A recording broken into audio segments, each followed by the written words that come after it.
শুভ সকাল বন্ধুরা, যে যেখান থেকে দেখছো আশা করছি সবাই সুস্থ আছো ও ভালো আছো। মালদা জেলার ছোট্ট একটি গ্রাম থেকে আমি শম্পা তোমাদেরকে অনেক স্বাগত ও অনেক ভালোবাসা জানিয়ে আজকের নতুন একটি ব্লগ আমি শুরু করছি। তো কালকে আমাদের নাগপঞ্চমী পুজোটা হয়ে গেছে। তো আজকে সকালবেলা সেই পুজোর সব কিছু আমরা জলে বিসর্জন করব। তো সেটাই আমি তোমাদের সাথে আজকে শেয়ার করব। আজকে কোনো বাড়ির কোনো কাজকর্ম ব্লগ শেয়ার করব না। তো এই যে ধান দিয়ে আমি কড়াইয়ের মধ্যে খই ভেজে নিচ্ছি।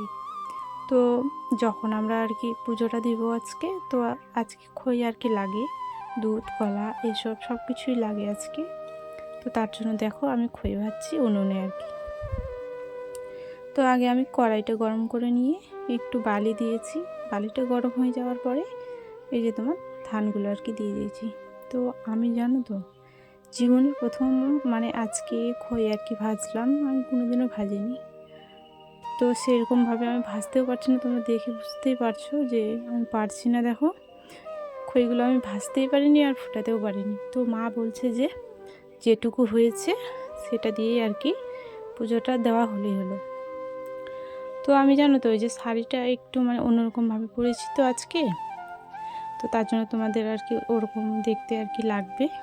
তো গ্রামের মানুষ প্রায় এরকমই শাড়ি পরে, তো আমি কোনোদিনও পরিনি, আজকেই প্রথমবার আজকে আমি এরকম পরলাম।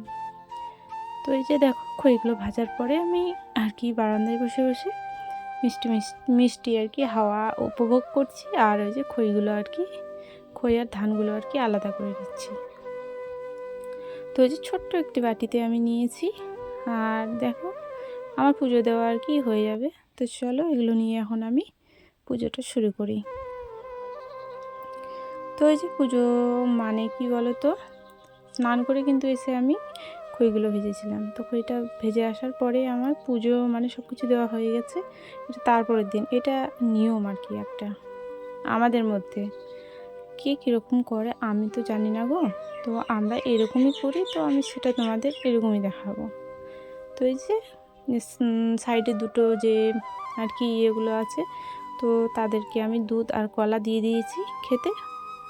আর এটা হচ্ছে আমাদের লক্ষ্মী ঠাকুর, তো মাকেও দিয়ে দিয়েছি। আর ওই যে তুলসী মন্দিরের ওখানেও পুজো দিয়ে দিয়েছি। আর চলো, আর আজকে জানো তো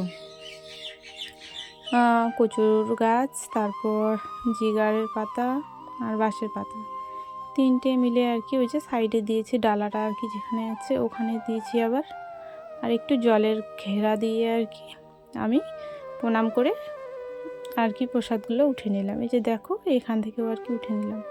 এগুলো কিন্তু জলে ভেসে দেবো। আর এই যে গাছগুলো দেখো আমি উঠে নিলাম ডালার মধ্যে। আর ওই যে যেগুলো আমাদের বাড়ির ঠাকুর তাদের ইয়েগুলো আমি ওগুলো বাড়ির প্রসাদের কাছে নেব। আর ওগুলো আমি জলে আজকে ভেসে দেবো। তো এই যে আমার মেয়েকে ওই যে আমি ডালাটা উঠে দিলাম, এটা কিন্তু পুকুরে ফেলবে। তো মেয়ে চলে গেল, আমি এখন যাব। তো দেখো পুকুরে একটু ধূপকাঠি দিয়েছি, একটু প্রসাদ দিয়েছি, তেল সিঁদুর দিয়ে পুকুরটাকে আমি বরণ করে নিলাম। তারপর আমার মেয়ে এই যে দেখো পুকুরে ওই সব যত পাতা ছিল সব কিছু প্রসাদ ওগুলো ফেলে দিল জলে। আর ওই যে ডালাটা দিয়ে আমার মেয়েকে কিন্তু স্নান করে দেব। তাহলে এটা দিয়ে যদি স্নান করে দেওয়া যায় না, তাহলে অসুখ বিসুখ কিচ্ছু হবে না। তো এটা একটা নিয়ম। তো আমি জানো তো আমি মেয়েকে বাড়িতে রেখে তারপরে আমি এসে স্নান করেছি এই ডালাটা দিয়ে। তো চলো আমি এগুলো নিয়ে এখন আমি গিয়ে রাখবো বাড়িতে। তারপর আমার উপোসটা আমি ভাঙবো। তো কালকে থেকে না খেয়েই আছি, শুধু প্রসাদ খেয়েছি, আর কিছু খাইনি গো। তো চলো আজকের মতো এখানেই আমি ভিডিওটা শেষ করি।